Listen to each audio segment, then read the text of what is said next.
Israel पर Iran ने जो हमला किया उसके मद्देनज़र अमेरिका ने ईरान पर नए प्रतिबंध लगाने की बात कही है।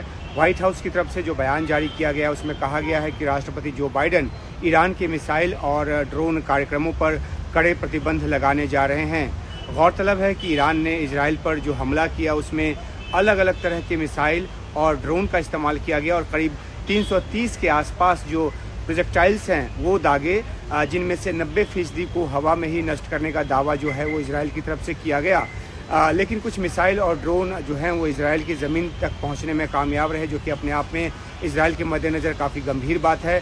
नेवातिम एयरपोर्ट को नुकसान पहुंचा, बेशक इसराइल ने इसे मामूली नुकसान बताया। ईरान ने इसराइल के जवाबी हमले की सूरत में आगे और बड़े हमले करने की चेतावनी भी दी है। लिहाजा इसराइल पर और अमेरिका पर दोनों पर ये दबाव है कि वो इस तरह की कोशिश करे कि ईरान के मिसाइल और ड्रोन क्षमता पर लगाम लगाया जा सके। इसराइल जहां हवाई हमलों के ज़रिए इसे कमज़ोर करना चाहता है, वहीं अमेरिका प्रतिबंधों के ज़रिए मिसाइल और ड्रोन कार्यक्रमों को रोकने की कोशिश करेगा।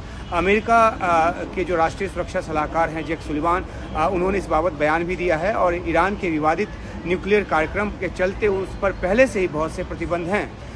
अमेरिका ने ईरान के साथ तमाम जो व्यापार है उसको रोक रखा है। ईरान सरकार की जो अमेरिका में तमाम संपत्तियां हैं उनको जब्त कर रखा है।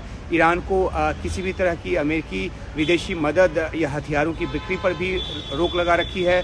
अमेरिका ने पहले से ही जो प्रतिबंध लगा रखा है उसकी जद में ईरान के हज़ारों लोग हैं। जिन कंपनियों पर बंदिश लगाई हुई है उनमें ईरान के साथ साथ वो विदेशी कंपनियां भी शामिल हैं जिन्होंने प्रतिबंधों के बावजूद कभी ईरान के साथ कोई व्यापार या सहयोग किया। तो ईरान पे जो प्रतिबंध है उसका दायरा बड़ा है। ईरान से जो तेल आयात होता है उस पर भी भारी प्रतिबंध है। ईरान का जो नेशनल ऑयल कंपनी है और पेट्रोलियम मंत्रालय है उस पर भी प्रतिबंध है। ईरान को जो ऊर्जा का एक बड़ा उत्पादक देश है उसकी आमदनी को कम से कम तर करने की कोशिश है इन प्रतिबंधों के ज़रिए। लेकिन प्रतिबंधों के बावजूद चीन या सऊदी अरब की जिन कंपनियों ने ईरान के साथ तेल व्यापार किया वह भी प्रतिबंध में शामिल कर लिए गए, तो इसके दायरे को और ज़्यादा बढ़ाया गया। ईरान के न्यूक्लियर कार्यक्रमों को रोकने के लिए अमेरिका ने ईरान की एटॉमिक एनर्जी ऑर्गेनाइजेशन और कई दूसरी कंपनियों पर जो प्रतिबंध है वो लगा रखा है। ईरान के सेंट्रल बैंक समेत कई बैंकों पर प्रतिबंध है। मकसद ईरान को परमाणु बम बनाने की क्षमता हासिल करने से रोकना है। ईरान ने जो अमेरिका जो है ईरान के रेवोल्यूशनरी गार्ड कोर यानी IRGC और दूसरे देशों में जो काम करने वाला उसका कुड्स फोर्स है उसको विदेशी आतंकवादी संगठन घोषित कर रखा है। हालांकि यूके जैसे देश ने ऐसा नहीं किया है। अब इसराइल जो है हमले के बाद UN से इस बात की मांग कर रहा है कि इसको आतंकी संगठन घोषित किया जाए। हालांकि सवाल ये भी है कि इतने सारे प्रतिबंधों के बावजूद जो है अमेरिका ईरान पर और क्या प्रतिबंध लगा सकता है।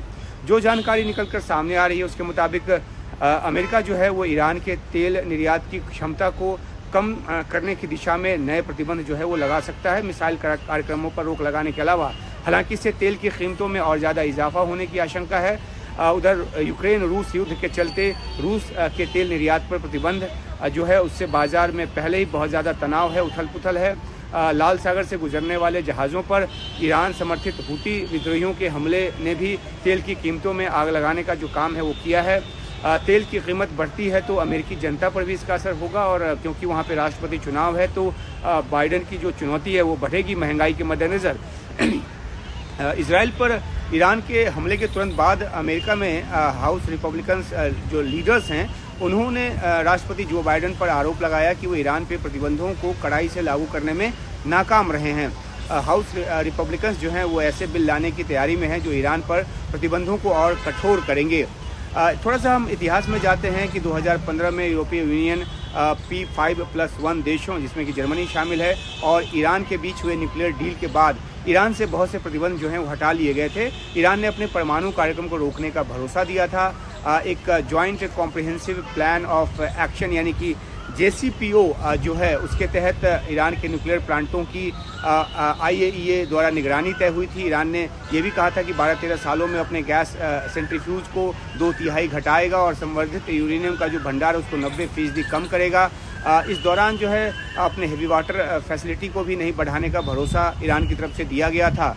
IAEA द्वारा ये कहे जाने के बाद भी यही पेंच है कि उसके ये कहे जाने के बाद भी कि ईरान जो है वो डील के मुताबिक काम कर रहा है अमेरिका और इजराइल ने ईरान पर आरोप लगाया कि वो अपने गुप्त परमाणु हथियार कार्यक्रम का खुलासा नहीं किया है। और इसके बाद ईरान को जो प्रतिबंधों में ढील दी गई थी वो 2018 में राष्ट्रपति रहते डोनाल्ड ट्रंप ने हटा दिया था। JCPOA से खुद को अमेरिका ने अलग कर लिया और भारत, चीन, ग्रीस, तुर्की, साउथ कोरिया, ताइवान जैसे देश जिसको कि ईरान से तेल आयात पर छूट मिली हुई थी, रियायत मिली हुई थी, उसे ख़त्म कर दिया गया। लेकिन यूरोपीय यूनियन ने अपनी कंपनियों के हितों की खातिर ईरान के साथ वैध व्यापार जो है वो जारी रखने का फैसला किया। ईरान पर यूएन का जो प्रतिबंध है वो पिछले साल अक्टूबर में ही एक्सपायर हो चुका है। तो अब राष्ट्रपति जो बाइडेन की कोशिश है कि ईरान पर प्रतिबंधों को कड़ा करने के लिए वो EU और G7 देशों समेत तमाम सहयोगी देशों के साथ तालमेल जुटाएं और उस कोशिश में वो जुटे हुए हैं। देखना है कि कब तक ये नए प्रतिबंध ईरान पर लगाए जाते हैं और उसके बाद ईरान को और किस हद तक मजबूर किया जाता है कि अपने मिसाइल और ड्रोन कार्यक्रम को रोके और उसकी आमदनी पर और कितना ज़्यादा असर पड़ता है तेल जो निर्यात पर अगर उसकी पाबंदी और लगाई जाती है तो।